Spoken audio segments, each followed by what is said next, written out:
Joining us. My name is Tony Capola, and I am the Public Information Officer with the San Luis Obispo County Sheriff's Office. Today is a day that many had hoped for, wished for, and prayed for. We have major developments in the Kristin Smart investigation. Let's begin the news conference now by introducing the President of Cal Poly, Jeff Armstrong, Robin Babb, Cal Poly Police Chief George Hughes, Under Sheriff Jim Vogue, and San Luis Obispo County Sheriff Ian Parkinson. Sheriff.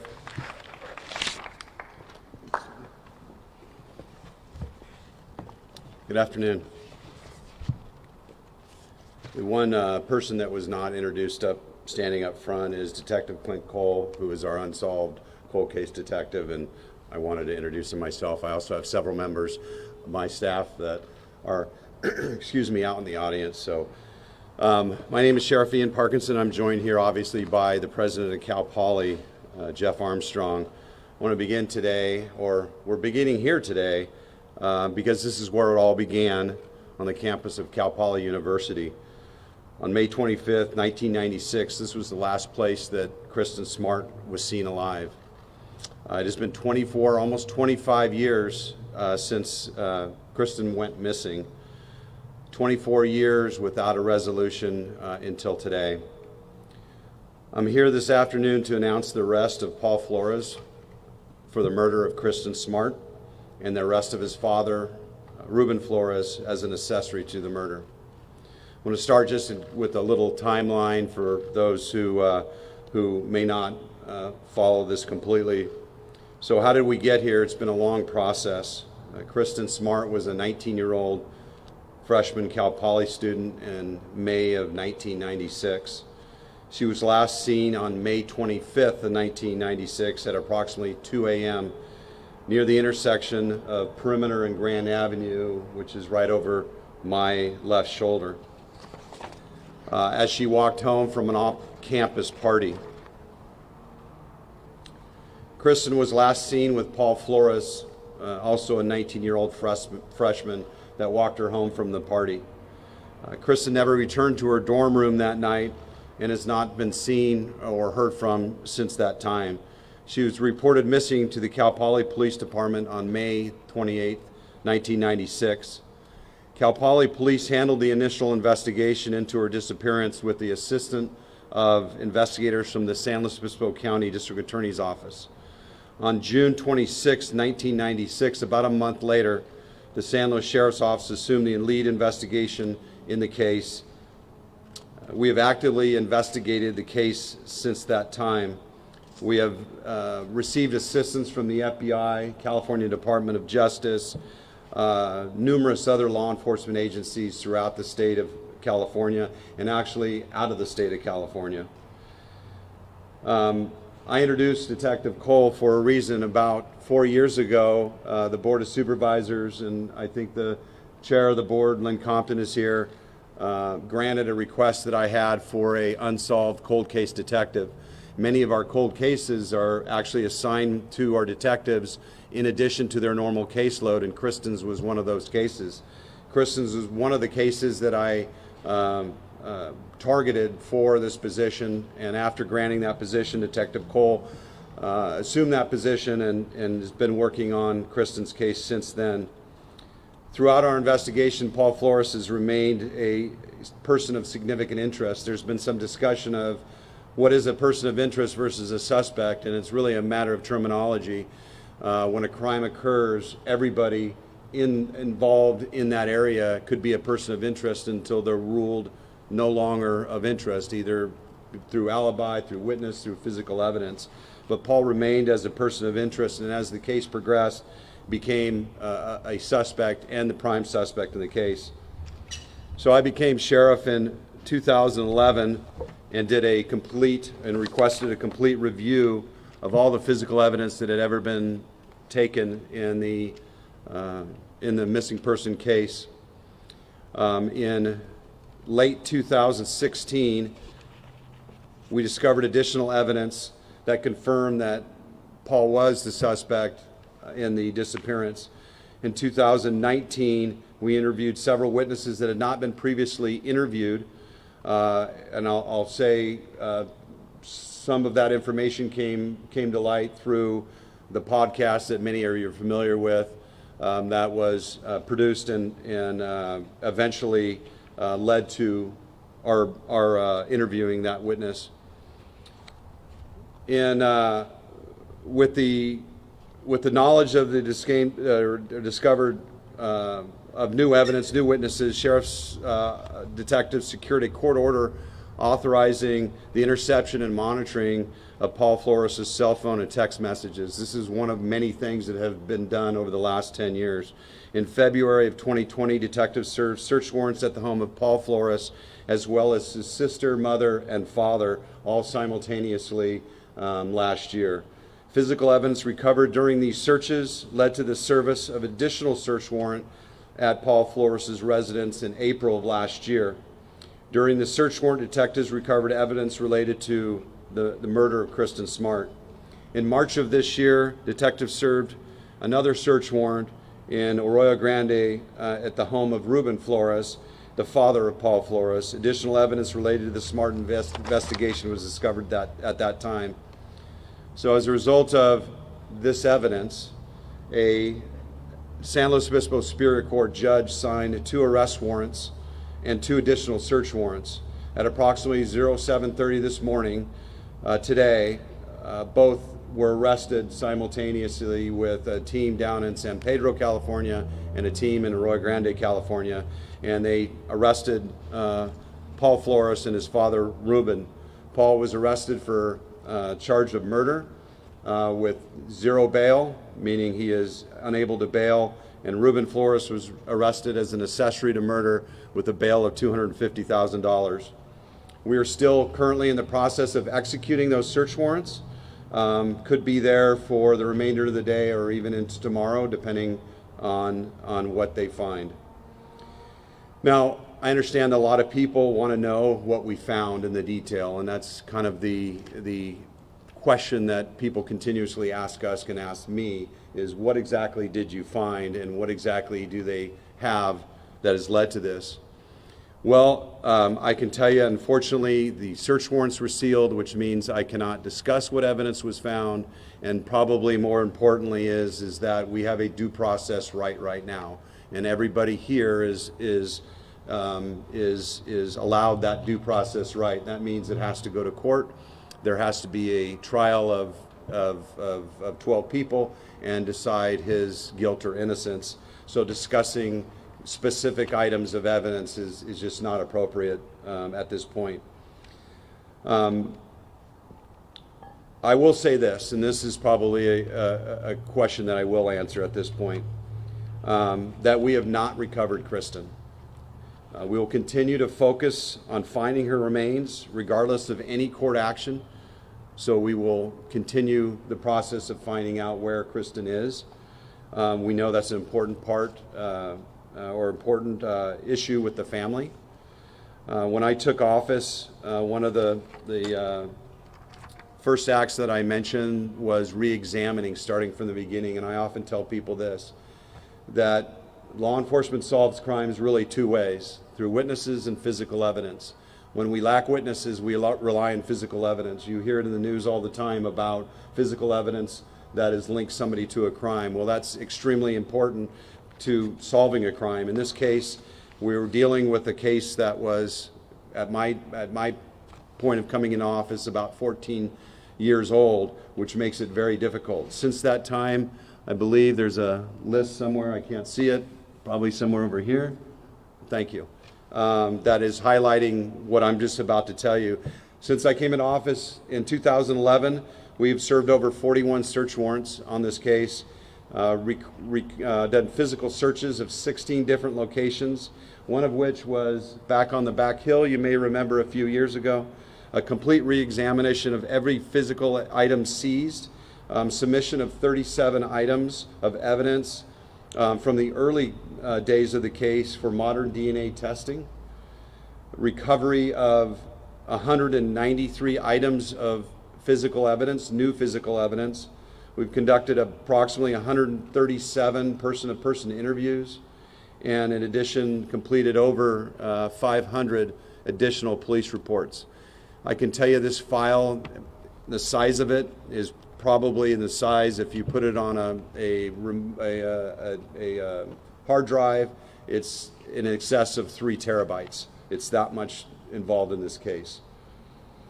It's my hope that we're able to take the first step toward justice for the Smart family. Peace for the community, some justice out there for all of us, and most especially for Kristin.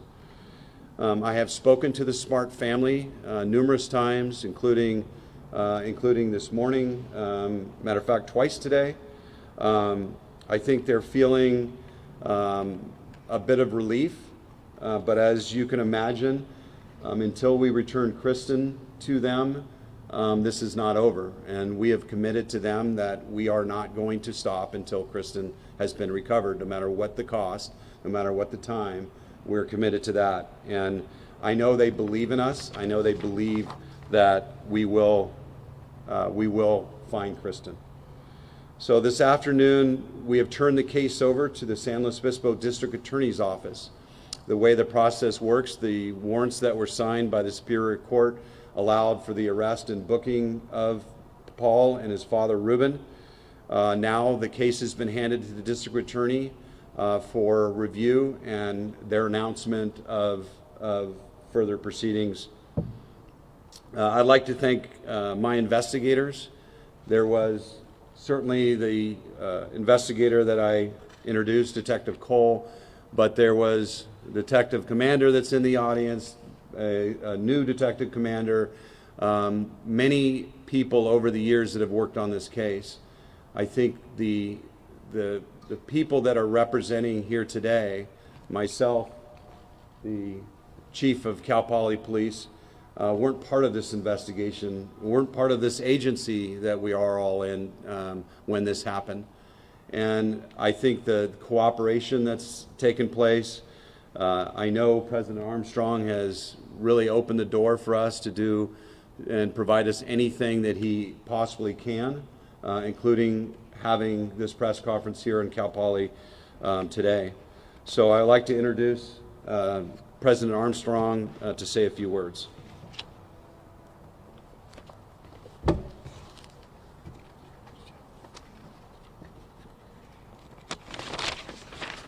Thank you, Sheriff Parkinson. I appreciate so many members of the Cal Poly and Central Coast community, San Luis Obispo, being here today. Our Cal Poly and Central Coast communities have watched the case of Kristin Smart's disappearance closely and hope for justice for Kristin and resolution for the family for years. The news today of arrest in connection with the case brings sadness, but also a measure of relief and hope for resolution. While we know that today's developments do not represent the end of the case, it is a significant step. We at Cal Poly offer our thanks to Sheriff Ian Parkinson and his department, as well as District Attorney Dan Dow and his office, who have worked hard to find answers in this case for Kristin and her family. I know that many across California and the U.S. and many of you here today also thank Chris Lambert for his efforts as well. Last, our thoughts and prayers continue to be with Denise and Stan Smart, all of Kristin's family and friends as this process proceeds. Thank you. Thank you, President Armstrong. I am prepared to answer any questions that you might have. Just understand, as I stated, that some of the items that I just will not be able to discuss. When will Paul be extradited to San Luis? He was driven from San Pedro and booked into San Luis County Jail today already, so he's here. Sheriff Parkinson, are you guys any closer to finding Kristin at this point? And the search warrants that are being served currently, reason to believe that she may be at Ruben Flores' home or any of the properties belonging to the Flores family? Well, the first part of the question is, are we any closer? And the answer is yes, I believe we are. But only time will tell. So if obviously we recover her, we'd be making that announcement today.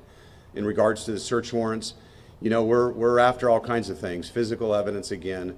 anything that might lead us to the location of Kristin.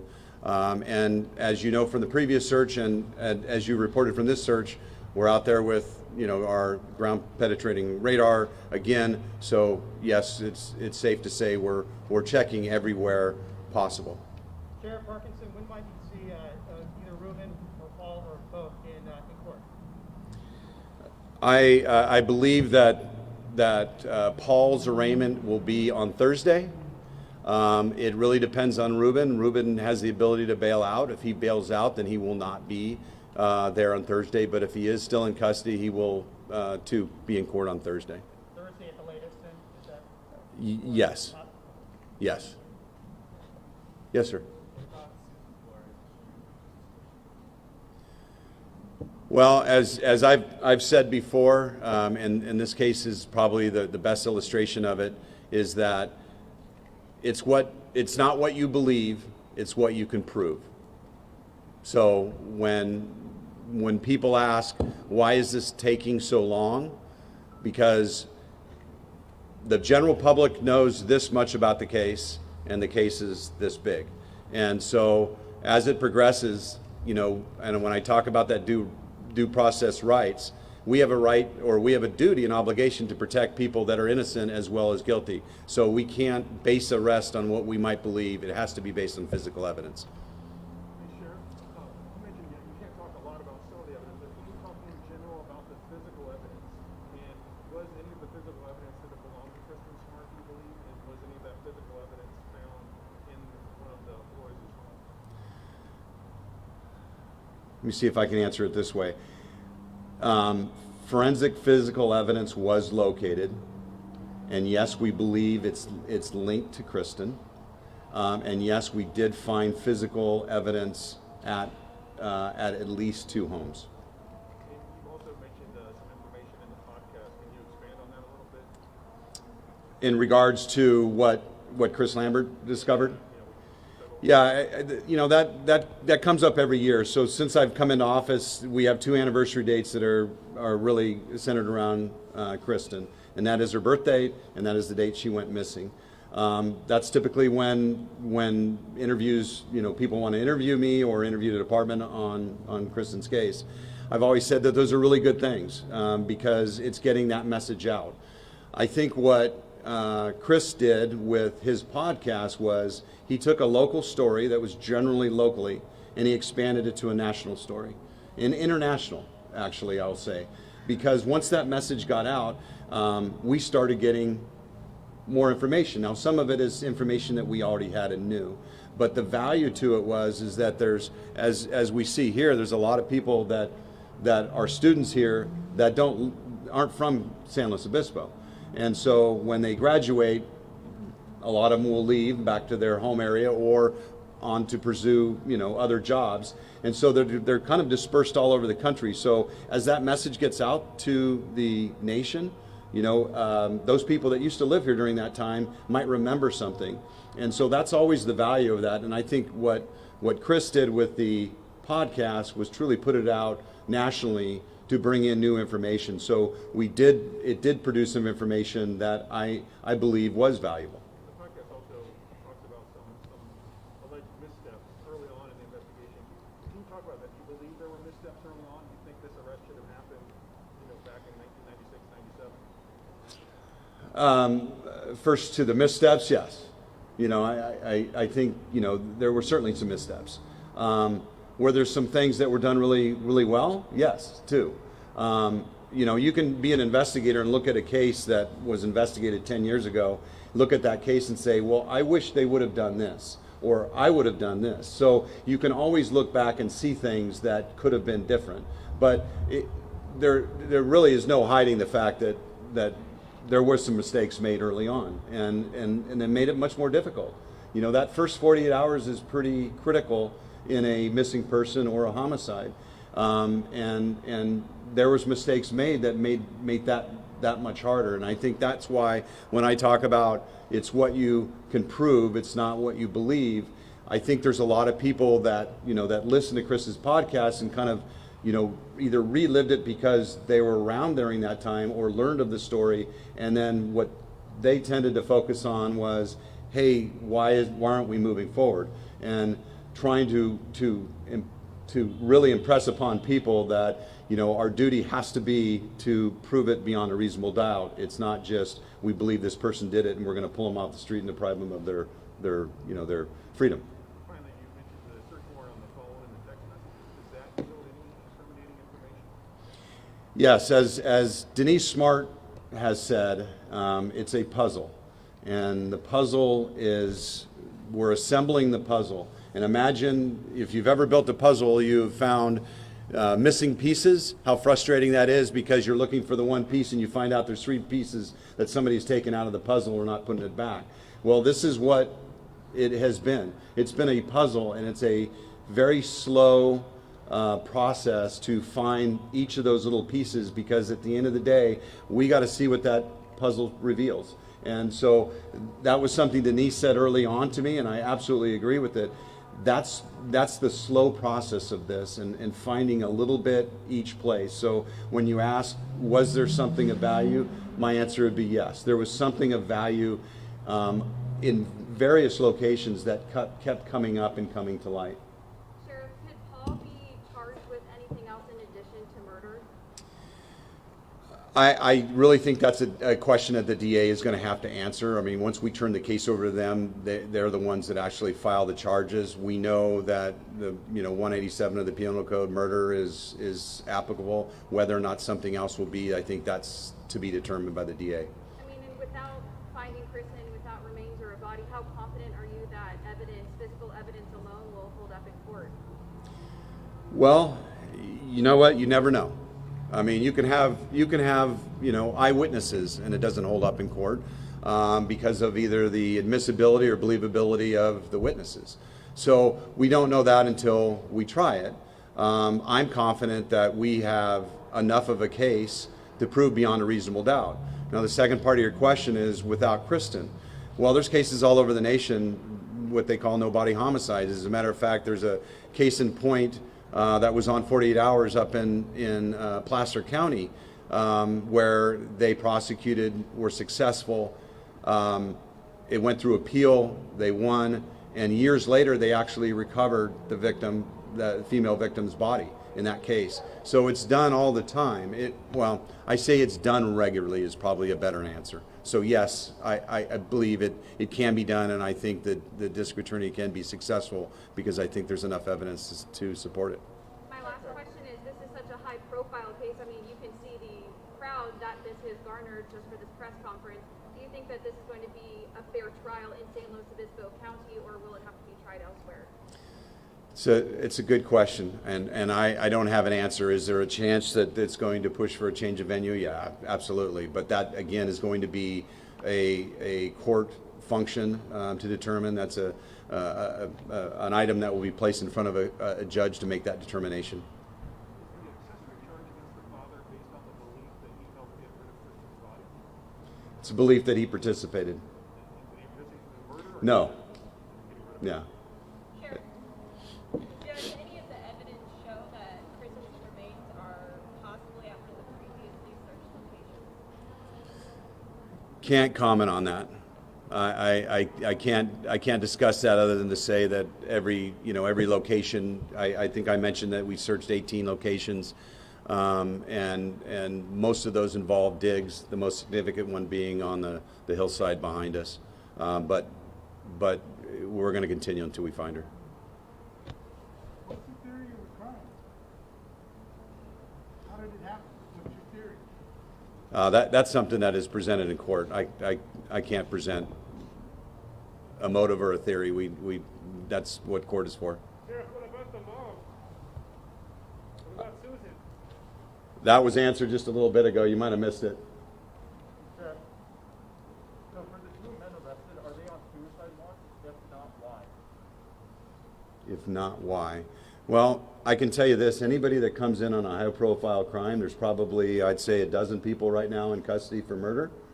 They're all on watch because of the level of their charges. And it's not just murder. It could be, any serious crime or high-profile crime. That's always an issue, and that's always watched for that specific reason. the arresting officers, did they give any information as to reaction to when they arrested Paul and Ruben, what their reaction was, or did they say anything? The only thing that's been relayed to me is that there was virtually zero communication, no response. Why was a Ramey warrant pursued in this case? Well, as you know, I'll assume you know that a Ramey warrant is a warrant that allows for a law enforcement officer to go into a home and take somebody. If it was purely an arrest that a peace officer has the authority to make, they could make that in a public place on the street. But if you're going into a house, you cannot make that without an arrest warrant. So in order to make sure that he was in custody, it was imperative that we went to Superior Court and a judge signed an arrest warrant, in this case a Ramey warrant, to allow us, if we needed to go inside a home to take somebody, that we could do that legally. Where the pictures were taken at? What you know about the pictures? Sorry, let me peek. Yeah. Those first two pictures of Paul were taken in San Pedro. And the third one was taken in Rio Grande. Did Paul or Ruben Flores say anything when they were arrested? And what did they say? No. Nothing of consequence. I mean, what was their demeanor? Were they surprised? Well, I heard reports of Paul being in Arroyo Grande over the weekend.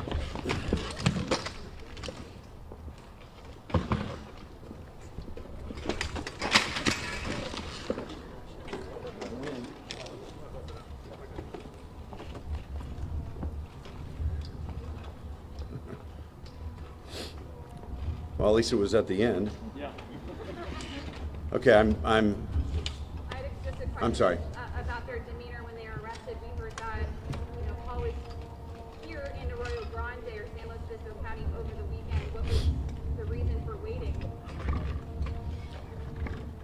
Oh, why not arrest them when he was in Arroyo Grande? We're well aware that he was in Arroyo Grande. We had a warrant to be executed in San Pedro at his residence. So, yes, it could have happened here and we could have gone down there. But, when you set a timeline, when you talk about an operation of that size, when I'm sending, 30 people or 20 people down to Southern California and 20 people here along with forensic people, it's a lot bigger operation than meets the eye.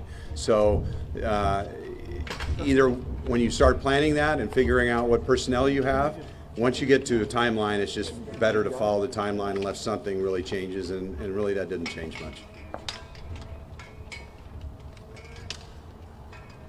Okay, anything further, I'm going to refer you to my PO, Tony Coppola, and thank you for coming today.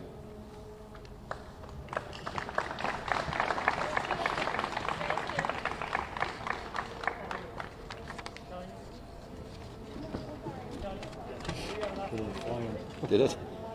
Oh, I had a spare one.